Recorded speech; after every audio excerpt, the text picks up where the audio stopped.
Joe, a couple of things Pramila said challenged a couple of the things that you said, and I'd like to give you the opportunity to respond.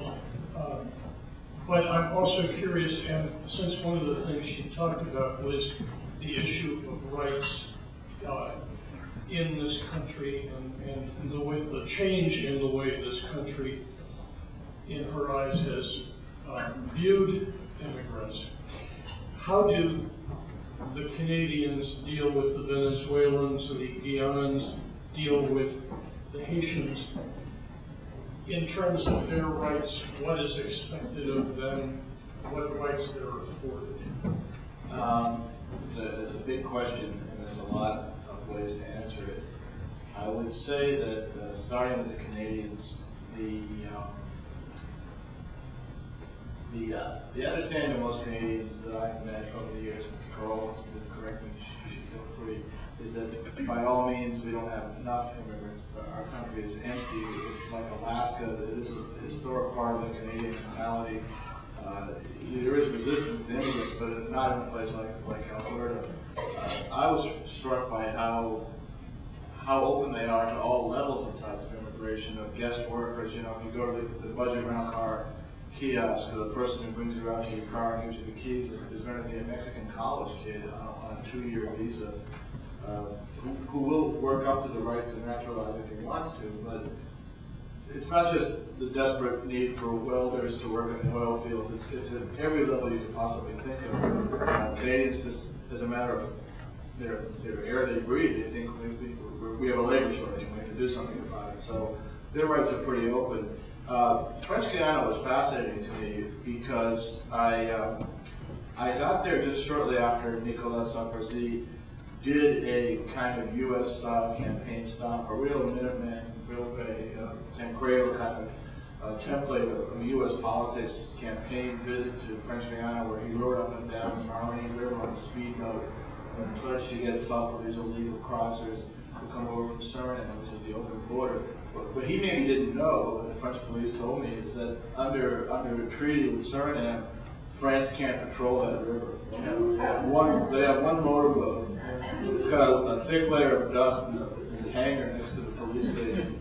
So the presidential candidate, then the Minister of Interior, he can go up and down the river pledging to hold the line. But in fact, once he's gone, the French police aren't allowed to do that.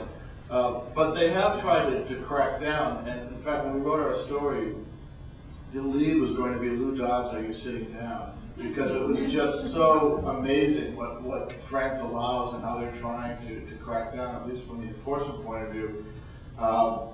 They have a law for the longest time that allowed people to get residency cards to stay legally, just because the prefecture, the local mayor equivalent, said it was a good thing for that town, that this person be legal. And that had evolved into a system where thousands of illegal aliens now have this, what they call carte de séjour, what we would call more or less a green card. Although I think a green card has much longer expiration; these have to be renewed. But with the carte de séjour, you're entitled to a lot of benefits, and the main one is the CAF, which I'm sure Katie could talk a lot more clearly about than I can. But it's the family welfare payment system, and Haitians use this as leverage to get further into the economy. Once you're a CAF member, you can get rent subsidies and special education, but it really is a tool to help them move from being Haitians with no education and no skills to being skilled members of French Guiana.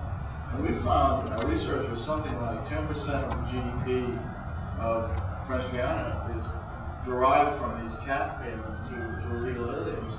And because the money to pay for the CAF is not raised locally in French Guiana, it mostly comes directly from Europe, and I believe with subsidies from the EU, that it is a real development tool. And they suck in a couple of billion euros a year directly from Europe to make these payments, and that trickles down to landlords' payments and money spent in grocery stores.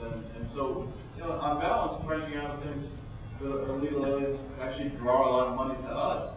But they have changed some of the head of the police there told me that you used to be able to show a receipt from a store and say, see, I bought this radio 10 years ago and it proves I've been here long enough, and you could get papers instead.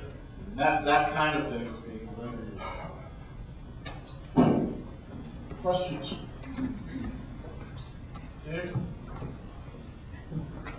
A question about language. I looked into this problem some years ago.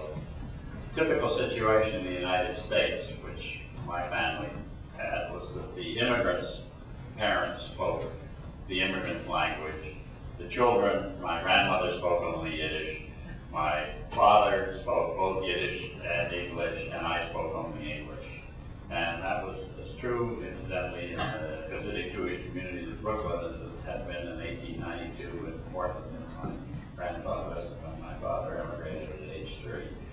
I was wondering, is this thing, but then people said, well, Puerto Ricans go back to Puerto Rico a lot, so they don't learn English as much. But what is the situation with regard to in this way? I can speak directly. I don't have the site handy, but I had to participate in a panel in Philadelphia this spring. And there is a study that someone was showing that said America is in danger of becoming a unilingual nation, and its college graduates have fallen way behind the rest of the world in bilingual or multilingual skills entirely because immigrants are assimilating too well.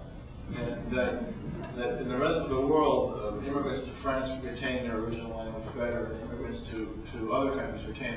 Americans, they found that the most Hispanic parts of LA, the second generation didn't speak Spanish.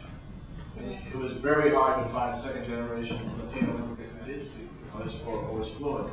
And that was kind of frightening. They were going to become high school graduates and college graduates with no skills in their parents' native language.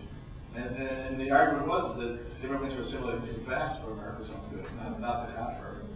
Yes.